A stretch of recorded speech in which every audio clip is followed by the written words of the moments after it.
Bismillahirrahmanirrahim. Assalamualaikum dan salam sejahtera tuan-tuan dan puan-puan yang saya hormati sekalian. Bertemu lagi kita dalam slot khusus orientasi KSSR 2020 dalam slot 2, iaitu di bawah kemahiran mendengar dan bertutur. Baiklah, sebelum kita teruskan slot ini, bagaimana kalau kita uji minda kita dahulu?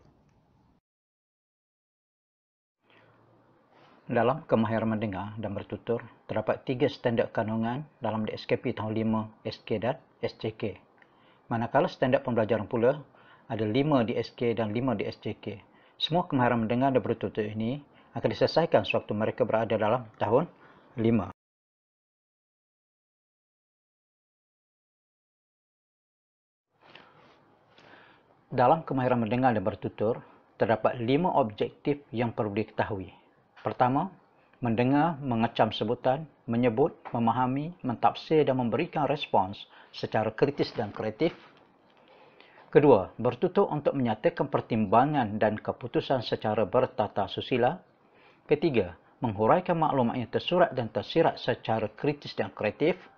Keempat, berasal jawab untuk menjana idea dan menghasilkan idea baru. Kelima, bercerita dan menceritakan sesuatu perkara dengan sebutan betul, intonasi dan gaya yang sesuai. Kelima-lima objektif ini akan dicapai melalui 5 standard pembelajaran kemahiran mendengar dan bertutur. Tuan-tuan dan puan-puan sekalian, standard pembelajaran 1.1.1 iaitu mendengar, mengecam sebutan dan menyebut segala mula ujaran yang terdapat dalam situasi formal. Dalam kemahiran ini, perkara yang ditekankan ialah kedua-dua kemahiran mendengar dan bertutur. Pertama, mendengar dengan sebutan yang betul. Kedua, murid mengecam sebutan yang didengar. Dan ketiga, murid menyebut semula apa yang didengar dengan betul.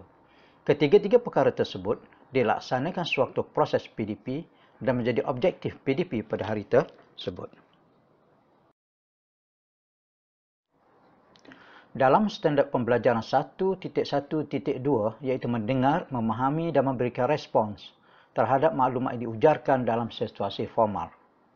SP ini menekankan kebolehan murid mendengar sesuatu ujaran daripada orang lain. Murid juga memahami maklumat yang diujarkan. Dan ketiga, murid melakukan tindak balas atau respon terhadap maklumat yang diujarkan secara lisan.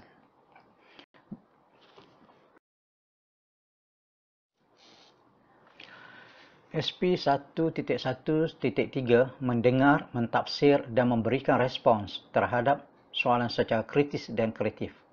Dalam SP ini, perkara yang ditekankan adalah murid mendengar dan mentafsir kehendak soalan yang diberikan, kemudian murid memberikan respons terhadap persoalan tersebut dengan kritis dan kreatif secara lisan. Misalnya, dalam satu situasi kecemasan, sewaktu banjir melanda diberikan. Soalan yang diberikan ialah bagaimanakah untuk membantu menyelamatkan mangsa banjir tersebut. Murid boleh memberikan respons dengan mencadangkan beberapa pilihan dengan kreatif tanpa mengatakan salah respon yang diberikan tersebut. Walaupun pada fikiran seseorang tidak, logik akan jawapan yang diberikan oleh murid tersebut.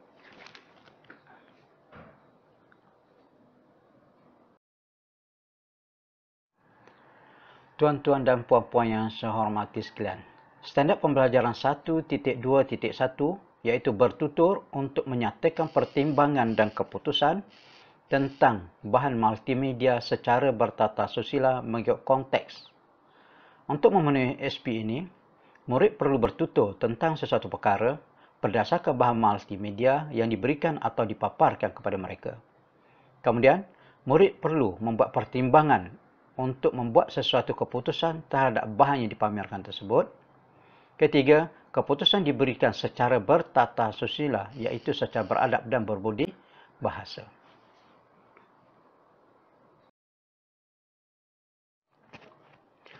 SP 1.2.2 bertutur untuk menghuraikan maklumat tersurat dan tersirat yang dikenal pasti dengan menggunakan idea yang kritis dan kreatif.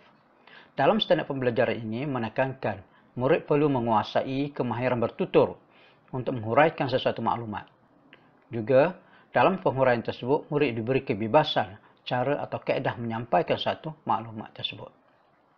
Untuk itu, para guru perlu tahu Yang dimaksudkan idea yang kritis iaitu perbuatan menimbang sama ada menerima atau menolak sesuatu idea yang diberikan. Kedua, ataupun manakala idea yang kreatif pula merujuk ke kebolehan mengembangkan sesuatu idea baru berdasarkan sesuatu idea yang telah diberikan. Tuan-tuan dan puan-puan yang saya hormati sekalian, standard pembelajaran 1.2.3 bersoal jawab untuk menjana idea tentang sesuatu perkara. Standard pembelajaran ini menekankan kemahiran bersoal jawab iaitu mengemukakan soalan untuk mendapatkan suatu maklumat. Kemahiran ini juga memberikan jawapan kepada soalan yang ditanya. Bersoal jawab dalam konteks standard pembelajaran 1.2.3 ini ialah berlaku dalam bentuk dua hala ataupun interaktif. Misalnya seorang murid bertanya dan seorang murid menjawab. Kemudian murid menjawab tadi pula akan bertanya soalan. Seperti katakan tadi, suasana aktiviti ia berlaku secara interaktif. Standard pembelajaran 1.3.1 bercerita dengan sebutan dan intonasi yang sesuai. Dalam standard pembelajaran ini, murid bercerita sesuatu perkara. Dalam penceritaan tersebut, yang ditekankan ialah perkataan yang disebut mengikut intonasi dan jeda yang betul. Isi cerita bukanlah keutamaan dalam standard pembelajaran 1.3.1 ini, tetapi aspek bahasanya. Misalnya, intonasi sewaktu meminta tolong, atau situasi marah, atau situasi merayu. Maka intonasi perkataan yang disebut itu berbeza mengikut penceritaan yang dinyatakan oleh seorang murid itu. Standard pembelajaran 1.3.2 menceritakan sesuatu perkataan yang didengar, ditonton dan dibaca dengan sebutan yang betul dan intonasi serta gaya yang sesuai.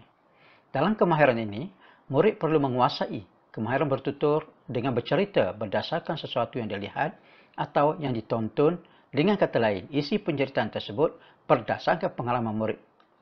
Ia berlaku seolah-olah sedang berhadapan dengan situasi peristiwa tersebut. Misalnya, cerita yang digambarkan adalah kisah sedih, maka situasi sedih dalam cerita tersebut digambarkan dalam ataupun dilakukan sewaktu bercerita.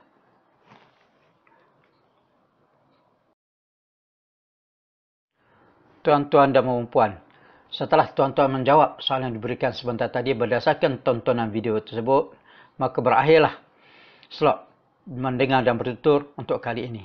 Semoga tuan-tuan dan puan-puan dapat memahami dengan jelas.